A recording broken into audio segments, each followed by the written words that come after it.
All right, in this video, what I'd like to do is give an overview of what we know about bilingual education, what works, what doesn't, what are some of the myths, in order to help you to understand some of the readings that you'll be doing from Crawford. So let's begin with some myths about language acquisition, which you might already have begun to dispel based on the last video. One of the big myths is that young children pick up new languages quickly and easily. And this may be true, but it depends largely on context and is not true in an educational setting necessarily, and that's something to keep in mind. Another myth is that prolonged reliance on native language instruction in school reduces students' incentives to learn English, and the data suggests that that isn't true, and we'll talk about that. People also often think that bilingualism confuses the mind or slows and confuses or delays the acquisition of English, and that it slows school achievement, and none of these things are supported by the data. But you'll hear these frequently, including, sadly, sometimes in teacher education, where teachers are encouraged to encourage parents not to use languages other than English in the home. So the question that all of these myths lead people to ask is, if we instruct children in non-English languages, how will that teach them to speak English? And that question is based, as I'm showing here, on some false premises, and I'm hoping by the end of this presentation to suggest to you that there are many ways in which teaching children in non-English languages does in fact lead to the acquisition of English. So here are some conclusions based on well-designed, high-quality research about bilingual education. So one of these is that early childhood is not, in fact, the optimum age to acquire a dominant language in school settings.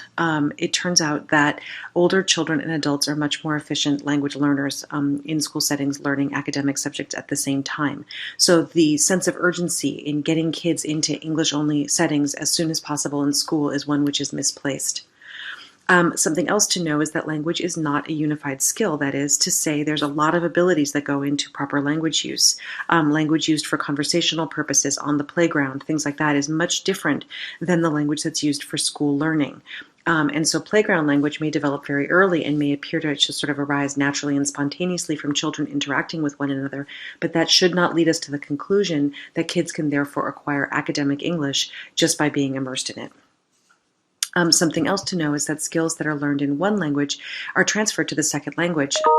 So in other words, if you learn subject matter in your home language, you will know it still when you are speaking, being tested in English, and can use it as your English skills expand. Another point, and this has been strongly supported by the data, is that reading should be taught in the native or home language. In other words, when teaching an already difficult secondary skill like reading and writing, it's best to do it in the language that the student is most comfortable in. Reading skills transfer from one language to the other. And finally, as we said in the bilingualism lecture, there's no cognitive cost to the development of bilingualism, and in fact there's a lot of evidence, and I'll show you some more in this video, that it confers cognitive benefit to students who are fluently bilingual and who develop that bilingualism in a setting of support. Unfortunately, the Department of Education has often approached the question of program effectiveness in bilingual programs from the standpoint of how quickly they teach English. And as we'll see, there are other ways to think about what's going on in educational settings. So how does language acquisition work? Well, the key factor is what we call comprehensible input. And by that, we basically mean messages in the second language that make sense. Ideally just beyond the competence of the listener, but not so much so that they're lost or inundated. So if you think about if you've ever been in a setting where you don't speak the language that people are speaking about around you, the chances of your learning that language simply by just hearing it wash over you are pretty slim. You actually need context clues, things that allow that language to make sense to you. Otherwise it won't. So let's try this exercise. I'm going to read a paragraph to you, and it has one nonsense word in it, just one. And at the end of this, I'd like you to see if you think you know what that word is. And you can listen to it as many times as you like. This is a recording. But the goal is to figure out if you can tell what the word is. And the word is ruche. And I'd like you to see if you can figure out the meaning of the word ruche at the end of this first reading. So, favorable conditions are necessary to do this activity. That is, you have to have enough ruche. If there's too much ruche, the object might break. But if conditions are too calm, you will have problems because the ruche makes the object go up. If there are obstacles, a serious problem can result because you cannot control the ruche. Usually, the ruche is most favorable during the spring. So think for a moment, pause if you need to, about whether you know now, after hearing this one time, what the word ruche means. Now, let's say you don't. How about if I give you a context clue? How about if I tell you that the activity is flying a kite? And I'll read it to you again with that in mind. Favorable conditions are necessary to fly a kite. That is, you have to have enough ruche. If there's too much ruche, the kite might break. But if conditions are too calm, you will have problems because the ruche makes the kite go up. If there are obstacles, a serious problem can result because you cannot control the ruche. Usually, the ruche is most favorable during the spring. So now pause for a second and think about whether you understand what the word ruche means in this rereading. All right. So now that you've thought about that, I'll tell you that the word ruche in this paragraph means wind. But I want you to note how much easier it was to try to figure out what ruche was when you also knew what the activity was. Now imagine a student sitting in a classroom where they're missing multiple key words in the content that they're trying to learn, and think about what the chances are of them being able to acquire that knowledge or those words simply from hearing these words being spoken to them again and again. So what really counts here then is the quality of the second language input rather than the quantity. Listening to something you don't understand multiple times is not going to help you understand it. Conscious knowledge of grammar alone is also not enough. So simply teaching people how grammar works isn't really effective for helping them to acquire a fluent knowledge of another language. It requires too much back and forth explicit translation between the languages. Another thing to know is that children often go through a silent period, so it should be expected that children understand faster than they are able to produce their second language, and that they will therefore speak less for a while as they're acquiring their new language. And finally, as we mentioned in the earlier video, language acquisition is impacted by what we call affective filters. That is, the attitudes that children have towards the languages they're learning. And those attitudes come from the society around them, including their teachers, their fellow students in their classrooms, and so on. And so one implication of this is that constantly calling students out on their grammatical mistakes is more likely to cause problems by increasing the negative affective filters they apply to English, in this case, than it is to actually help them acquire English. So briefly, before talking about which language acquisition programs, bilingual programs broadly writ, work for students, let's talk about what kinds there are. So first off, there's something that we call immersion, but it's important to distinguish between immersion and sink or swim. Generally speaking, in the literature, when people talk about immersion, what they're talking about is dominant language speakers being immersed in a classroom that is geared towards teaching them the second language. And that kind of setting typically involves what we call specific kinds of sheltered language use, that is, language use that's geared towards these students. They maintain the dominant language at home because there's tons of social support around doing that. And they are often the only students in the classroom. So all their fellow students are also English speakers, in this case, learning some second language. So we'll talk more about this in a bit, but one famous example is English speakers in Quebec, in Canada, learning French in immersion schools. This should be distinguished from sink or swim, where non-dominant language speakers are put into classrooms where the dominant language is around them. Most of the other kids in the classroom speak the dominant language fluently, and they're offered no support. The language spoken by the teacher is not in any way geared towards non-native English speakers' understanding. So the comprehensible input is very low in these cases. Another example is what we call pull-out or English language learner programs, where students are pulled out of mainstream classrooms for a certain amount of time every day or week to get specific lessons in English reading, writing, and speaking. Something else that can be done, and this is often done in conjunction with pull-out programs, is something called sheltered English, where the English is geared towards providing comprehensible input for students. That is, it's just above their comprehension level, but done in such a way that, as with the activity I just read to you, the word ruche may not be understood, but the students know the context within which that word is being placed, so they have a chance at acquiring it. And then finally, there's what we call true bilingual education, or two-way dual bilingual education. These can be done both ways, where instruction takes place in both the student's home language and the dominant language throughout the schooling process, and I'll show you a detailed example of that in a moment. So how can we understand or assess the success of these types of interventions? As I said before, language researchers would argue that simply going by speed of English acquisition is not the way to go, because it doesn't always tell you how well they've acquired English or how well they're doing other things in school. So depending on your goals, one of which might be maintaining academic progress in a normative time, as well as acquisition of English, and maybe for some people the maintenance of the home language, because we now know that bilingualism actually confers benefits on students, both cognitively and economically later. We may want to take all of those things into account when assessing programs. And of course, we need to use high reliability data from well-designed studies. And those studies do suggest that bilingual or two-way dual immersion bilingual programs are the way to go.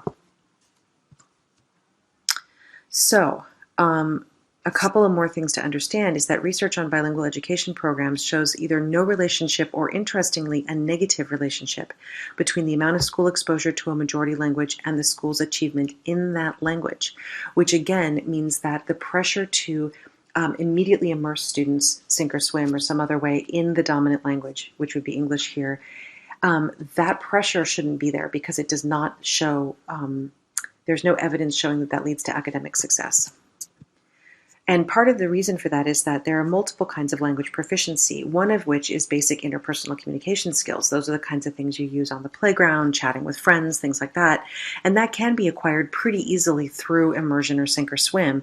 But cognitive academic language proficiency, that is, the things that you need to know how to say, do, and understand in order to succeed in the classroom, those take a lot more time to acquire, and they take a lot more scaffolding and support to acquire. And of course, there's some interesting studies that suggest that students who come into English dominant education programs having already acquired cognitive academic language proficiency in their home language actually do better at acquiring that proficiency in English, which is another one of the reasons why students often do better when they join an English dominant classroom later in their schooling, if they've already had a chance to acquire school skills like reading and writing in their home language. So comparing results of early exit bilingual education models with late exit, that is, early exit rushes kids out of any support that they're getting into English dominant classrooms, while late exit models say, let's take our time, let's keep grade proficiency up, let's keep learning happening as we're going along. And what we find is that the late exit models lead to students who are more strongly bilingual in both English and their home language, and who have higher academic success. As I said before, we have to distinguish between immersion programs that add a second language to majority language students' repertoires versus sink or swim or immersion programs that aim to replace a home language with the dominant language, because the immersion results are very different in these two instances. In cases where the dominant language is emphasized to the detriment of the home language, what we find is that children fall behind in class, that is, they don't maintain their academic acquisition even as they may be acquiring English. They start to question their own home or ethnic identities. Often, if their home language acquisition is disrupted, they find they can't talk as easily to their parents, grandparents, other community members who might be able to support them in their school success. And all of this tends to lead to high school dropout rates and poor academic results. By comparison, though, there are a number of really high-quality studies that suggest that in late exit programs, where native language development is a goal and maintenance is a goal, such that students are really aiming towards true bilingualism by the end, that bilingual students score far higher than sink or swim students, even when all the groups are tested in English. That means that students who are spending less time hearing English in the classroom, but more time developing their skills overall in both languages, do better than the students who are put into English-only classrooms sooner in their academic careers. And in fact, the bilingual students also have higher retention, that is, they stay in school longer and better, and graduation rates than all other groups of students, including native English-speaking students of all backgrounds in the same schools. So bilingualism, when it is maintained and supported and valorized or valued, tends to lead to better results than even monolingualism in schools. And that's something that we have to keep in mind. So, how do we know, right? What are some of the ways we might see this happening? One place which was a great study to see this kind of thing happening was in the Case Studies Project, which took place in the mid-1980s here in California, where researchers said, what would happen if we could, as language acquisition and bilingual education researchers, develop the best program we can think of for helping non-native English speakers to acquire English while maintaining their schooling levels at a grade and age normative way and maintaining their home language. What would that look like? So they developed a program and then selected 5 schools in California with high numbers of English language learners whose home language was Spanish. So they wanted to stick with one language. And they chose these 5 schools for many reasons, but among them was because the students were among the lowest performing in the state. So at one site, for example, 3rd graders were in the 2nd percentile in English reading and another in the 6th percentile. And they had incredibly high goals for themselves in this program. The idea was that they wanted, at the end of the complete program, to have students with incredibly high proficiency levels in reading in English. And so the goal was after 3 years that 100% of students would have basic oral communication skills in English, and after 7 that at least 50% of them would score at or above national levels in reading and math. So what they found was that in fact is what happened, and that after 5 years of the program, the median scores for the children at these schools were well above district norms in English reading, writing, and math. And the explicit goals were to maintain grade-level content acquisition while students were learning English, and to cultivate skills in the first language before they transitioned fully into an English-only mainstream classroom. And here's what that looked like. And I should say, by the way, that this required not only commitment on the part of the teachers and the schools, but also the students who were engaged in this program. They and their parents committed to remain in the program for the duration of the program, which is a pretty tough thing to do. These are highly mobile populations in many cases in California. So that's something that we have to think about when we think about the practicality of implementing this statewide. So you can see here the way this got laid out was that in the first phase, kindergarten through grade 1, most of the content, class content, was taught in Spanish. So Spanish language arts, mathematics was taught in Spanish, science, health, and social studies were all taught in Spanish. And all of these skills and knowledge, of course, are transferable into English when students are tested in English later. Then they were taking an ESL, an English as a second language class, using sheltered English. And then finally, they were in mainstream English classes for art, music, and physical education, all of which are highly context-dependent subjects, which can involve a lot of cues, physical cues, watching what other people are doing, and so on, unlike things like social studies, science, and math. In grades 2 through 3, language arts and social studies were maintained in Spanish because those are some of the most abstract things to learn. Students were still doing English as a second language classes and then transitioning mathematics and science and health into sheltered English. So English where that comprehensible input was being specifically constructed so that students could understand the material they were being taught. Art, music, and PE stayed in the mainstream. By grades 3 to 4, only Spanish language arts was being maintained, and everything else was being done in English, either in sheltered English, which was the transitional language arts and social studies, or everything else in mainstream classrooms. And then finally, by grades 4 through 5, students were taking extended Spanish activities in their language arts classes, and all other subjects, they were mainstreamed. And when this happened, as you saw, the success rates were incredibly high. So where are we now? So now we know that dual immersion or bilingual education programs, true bilingual education programs, are very successful. Unfortunately, the Case Studies Project was ended after only 5 years instead of the 8 years that they were hoping to do it, in spite of the fact that everybody deemed it successful in meeting its stated goals. And then in 1998, Prop 227, also known as the UNCE Initiative, was passed by the voters of California, which effectively ended all bilingual programs in California. And in fact, it demanded that no language other than English be used in working with students in California's schools, except under very limited circumstances. And it required English learners to take only 1 year of intensive English and then be transitioned to mainstream classrooms. That said, just this last November, more than 73% of the voters in California approved Prop 58, which essentially repealed all of the all of the features of Proposition 227. So now we're in a new era where we might be able to engage in bilingual education of the sort I just described to you, or what we call two-way or dual immersion programs, where both English speakers and speakers of other languages are in the same classrooms, with the end goal of producing fluently bilingual speakers regardless of their home language. So who knows where we'll go?